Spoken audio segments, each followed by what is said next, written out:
Prostatic enlargement or benign prostatic hyperplasia is a very common disease that affects men, especially in their 5th and 6th decade, and can reach a percentage of prevalence up to 50%, especially in old age.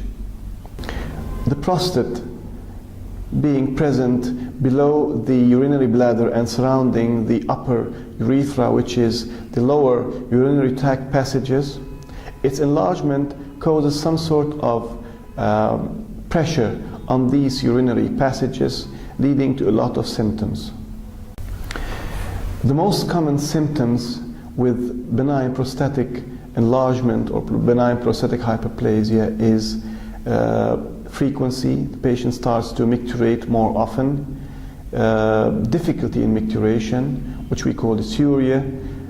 Sometimes the patient has interrupted flow of urine up to an extent of complete cessation of urine.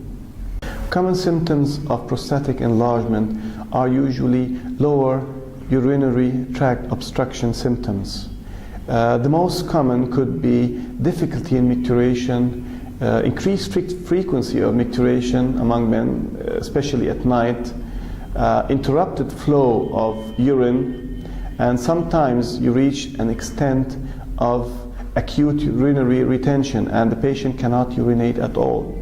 This may require the introduction of urinary bladder catheter, which we call a Foley's catheter, in order to rid the bladder of the excessive urine.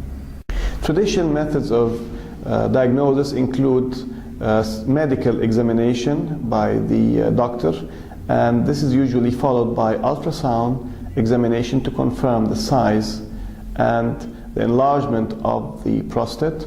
Laboratory investigations are very important to exclude any malignant disease or any malignant tumor in the prostate. In case we suspect there is any malignancy in the prostate, we need to resort to biopsy, which means taking a sample from the prostatic tissue and confirm whether it's benign or malignant. For a long time, management of symptoms of benign prostatic enlargement or hyperplasia was either using medications to help improve the urine outflow or output, or help temporarily shrink the size of the prostate. When these medications failed, the alternative was to surgically excise the prostate. For a long time, surgical excision of the prostate was the golden standard, which has been also now improved and modified into transurethral resection of the prostate using endoscopy. This procedure is now considered the gold standard. However, it has a lot of complications such as the excessive bleeding and high prevalence of infection.